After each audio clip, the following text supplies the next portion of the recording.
against her husband. Despite the serious nature of the accusations and the evidence prosecutors have presented, she dismisses the planning document as a Dexter-style and absolutely absurd thing. She suggests investigators are picking, making assumptions for their narrative.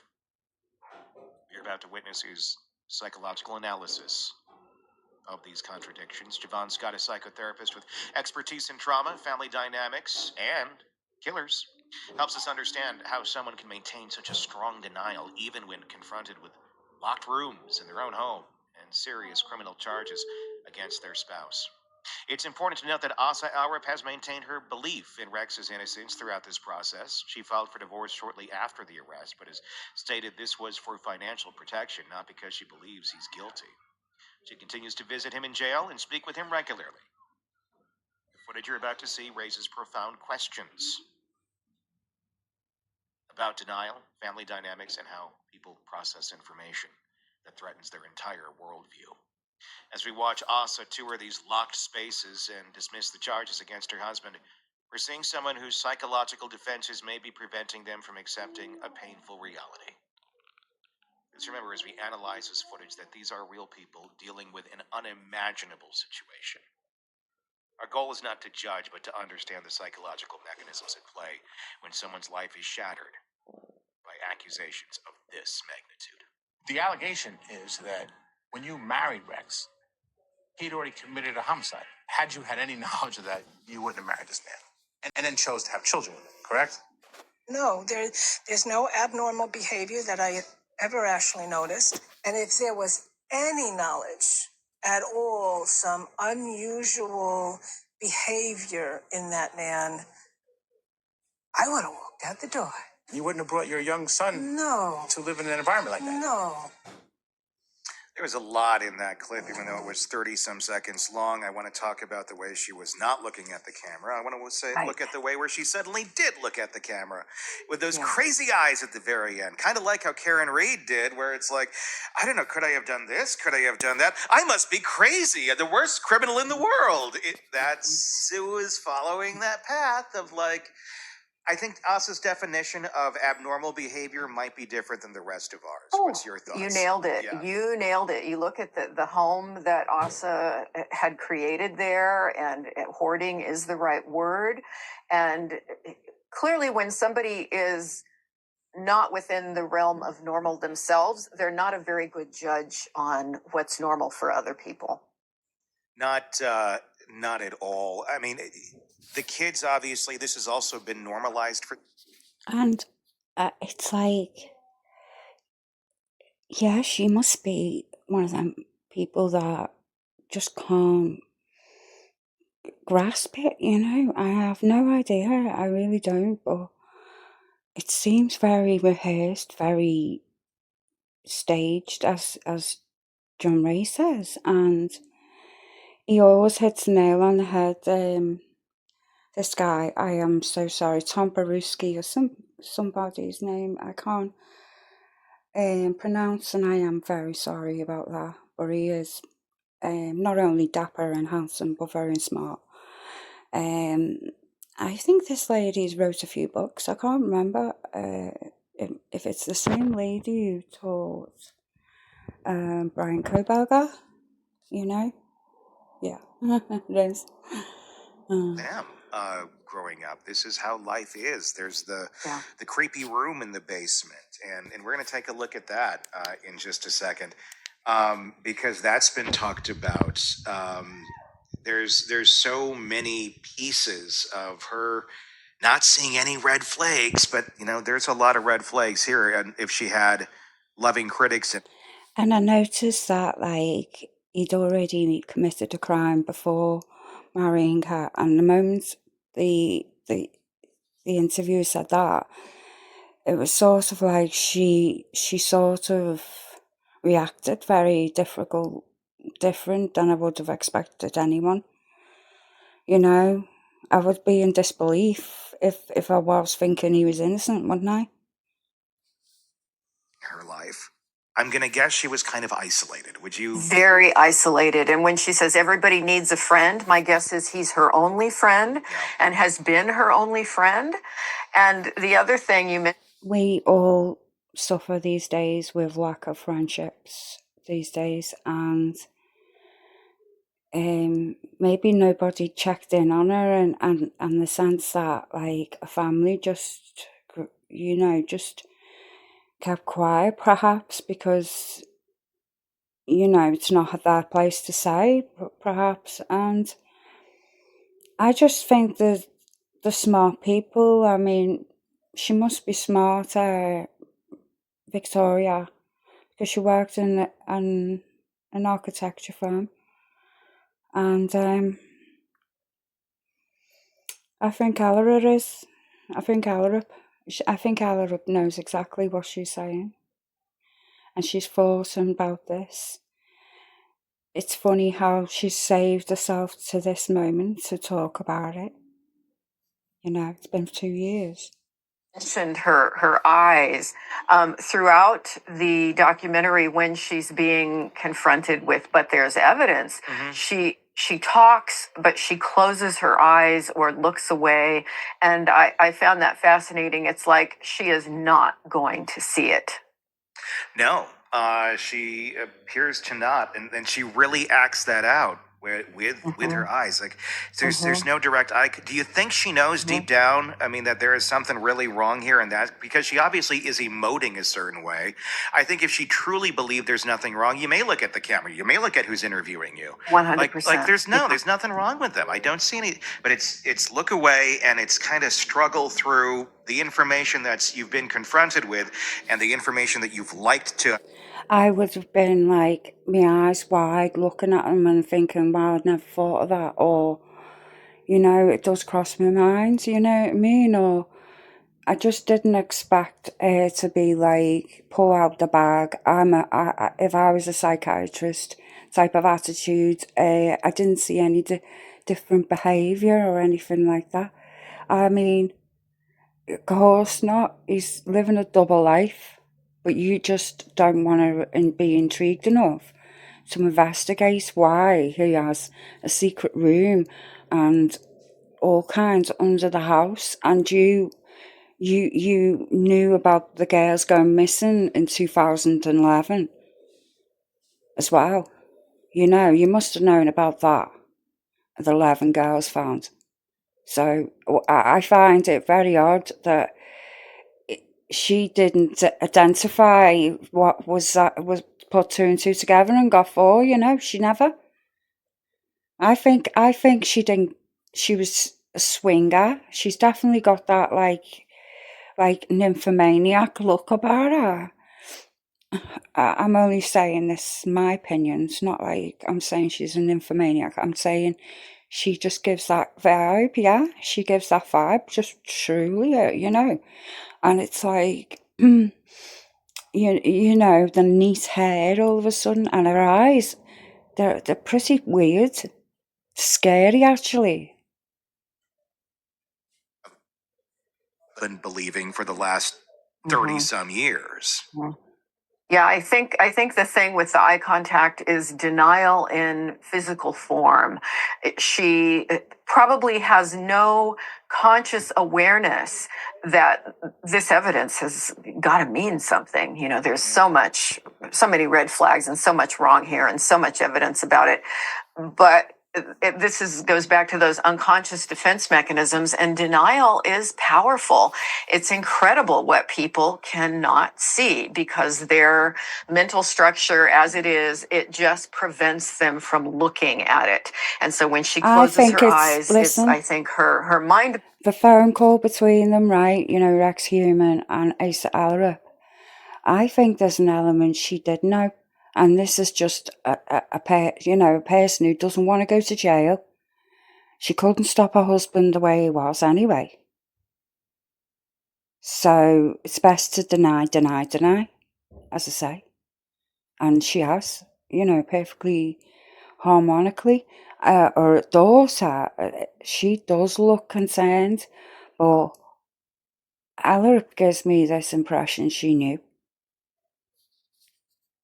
body connection saying, I am not going to look at this. Yeah, and the daughter, we'll hear from her in a little bit. She also talks about just trying to cope and try to get through all of this. But she seems to be a little more open to the idea that dad's not who she thought he was. We'll get to that one in a little bit. But let's take a look here at some of the tour that we get of the gun room. The room that authorities do wonder if, while she was out on those long Icelandic trips, was he butchering people in the basement? That's part of the wonder. Here's Asa showing off the room in the documentary. This is the steel door. It had a combination lock. It's this lever here. It's a very easy way to get out, so no one can get locked in here. Now, this is the room where he displayed his firearms collection. So the famous gun room, when I sat there, I recall vividly that he said, in 30 years, you're the fourth person to ever be in this room. And I was like, wow. And that's when he showed me his collection. So he started collecting rifles and all kinds of guns early on when he was 18. And it was an amazing collection. There's nothing in this case that suggests that those guns were utilized in the commission of any crime. A walk-in gun vault, that's one thing. But a secret room? I was like, oh my God.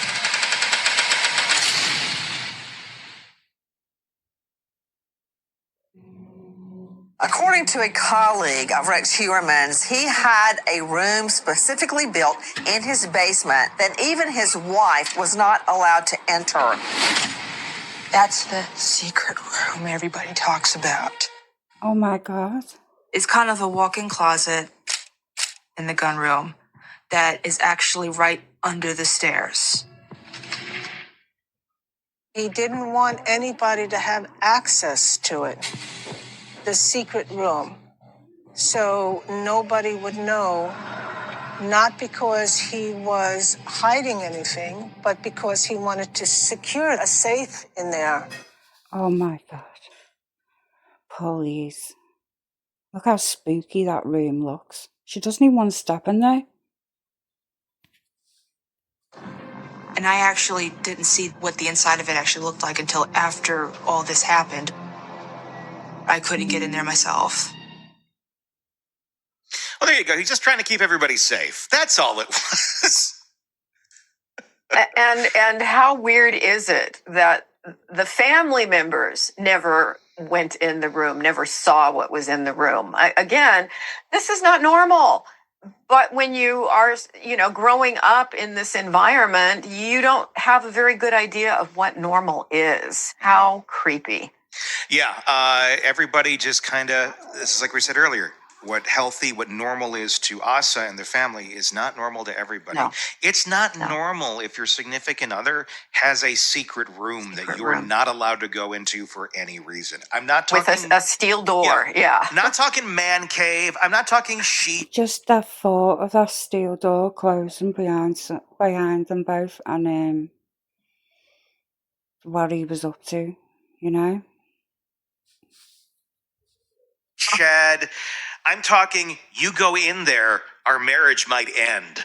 That's like, if there's anything behind that door that may make that happen, that's a big red flag. That may be something you don't want to explore. Looking at the layout as well, and she's saying she'd never been in that room and all the rest of it. Well, that was her hair got onto the fucking bodies. That don't make sense to me. Because he's coming from outside, right? He's dragging them down there to his secret room, right? Doing what he needs to do. He doesn't put them in the house because that's just risky, So he has a steel door. It makes sense, doesn't it? Now the girls couldn't escape. They'd be down there for days. They couldn't move. And the fact that I think she painted something that like was really disturbing Victoria, and gives me chills to think that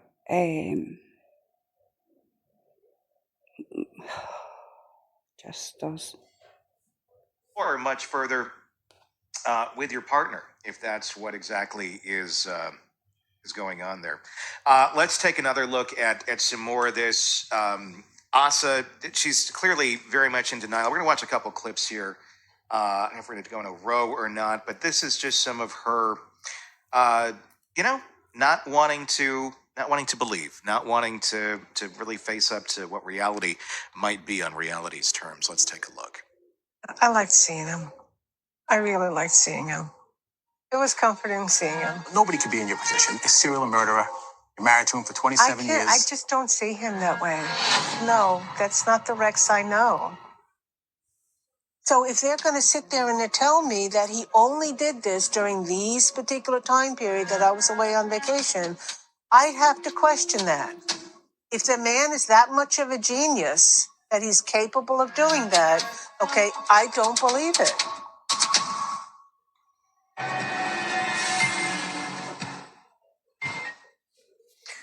Here's It's not genius though, because he got hair on the bodies, and he just didn't even bury them, so they were caught, they were found.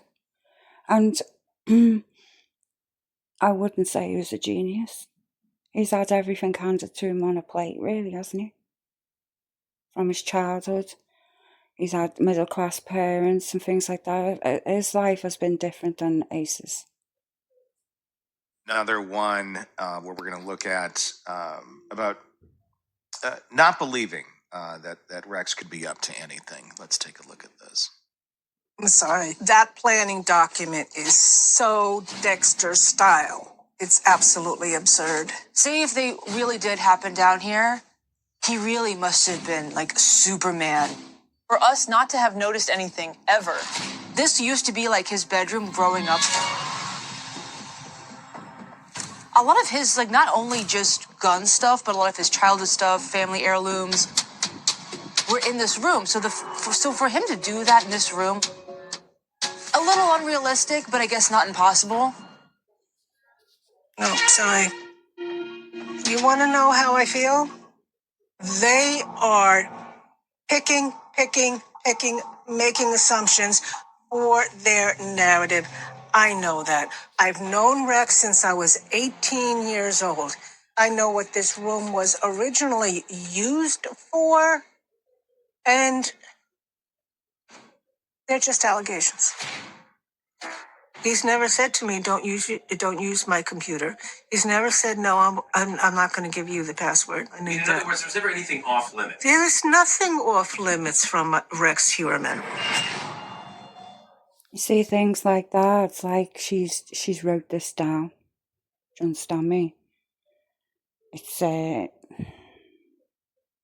like she's talking like she isn't attached to him.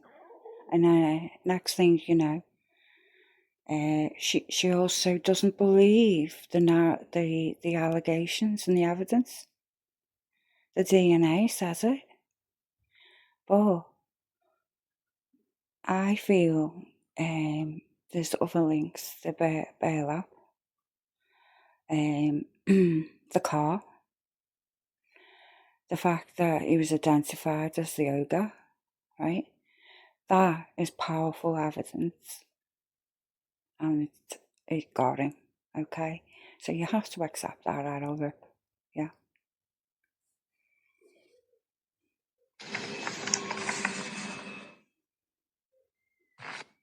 There's nothing off limits from Rex Heuermann while she's going through the room that she's not allowed to go into. Exactly. What is reality here? What was happening there? Yeah. The little smile when she says, they're just picking things here, and basically she's saying they're manufacturing the evidence, and she looks up and she smiles again. It's fantasy kind of thinking. It is, and it's completely delusional. Of the daughter, though, did say, well, it's not impossible. But little bit of grounding in reality for her to be questioning it. Yes, which is good. What we just witnessed requires some careful reflection. The image of Asa Alrup touring locked rooms in her own home while simultaneously claiming nothing was off limits represents a profound psychological contradiction in one sentence. Big thank you to Siobhan for helping us understand that better. But let's be clear about what we know factually. Rex Heuermann has been charged with 7 murders. The evidence includes DNA matches, cell phone data, and documents found on his devices. His own daughter, Victoria, has stated she believes he's most likely guilty, yet also maintains his innocence and continues to support him. The gun room with the steel door and the combination lock, the secret room under the stairs, these are Asa's own descriptions of spaces in her home. She herself states that she couldn't access these areas, yet she sees nothing concerning about this arrangement. This isn't speculation. This is what she shows us in the documentary. What makes this particularly significant from a psychological perspective is the concept Siobhan identified as doublethink, holding 2 contradictory ideas simultaneously. Asa can say Rex kept no secrets while showing us the secret room.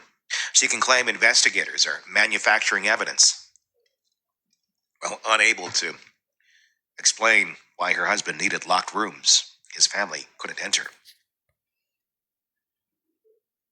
The Dexter-style comment, that deserves some attention, don't you think? When confronted with a planning document that prosecutors say details murder methodology, Asa's response is to compare it to a fictional TV show. It may be a psychological defense mechanism, by making the evidence sound like fiction. She doesn't have to engage with reality. For our audience, particularly women who might recognize controlling behaviors in their own relationships, consider what we've observed. A woman who was excluded from parts of her own home for 27 years. A woman who, according to news reports, discovered after her husband's arrest that she had no access to their finances. A woman who, despite all of this, continues to defend the man who kept these secrets. It isn't about judging Asa Alrup. This is about understanding how psychological defenses can be so strong that someone can't see what's literally in front of them. Locked doors in their own home. It's about recognizing that denial can be so powerful it overrides physical evidence. As this case proceeds towards trial, the DNA hearings and legal procedures are ongoing. Asa continues to visit Rex regularly. She continues to maintain his innocence. Whether she will ever accept the possibility of his guilt remains to be seen. What the documentary footage provides is invaluable insight into how family members of accused criminals process or fail to process devastating information. It shows us that sometimes the people closest to an alleged perpetrator can be the least or the last to see what others find obvious. Those in our audience who might be struggling with their own difficult truths, and sometimes the one that they love, remember that denial is a powerful psychological defense, but also remember that healthy relationships don't have locked rooms. They don't need secret spaces. They don't require you to ignore evidence or dismiss serious concerns. In the comments, tell me what you think about this case, where it's going, what we saw. You can do that on YouTube.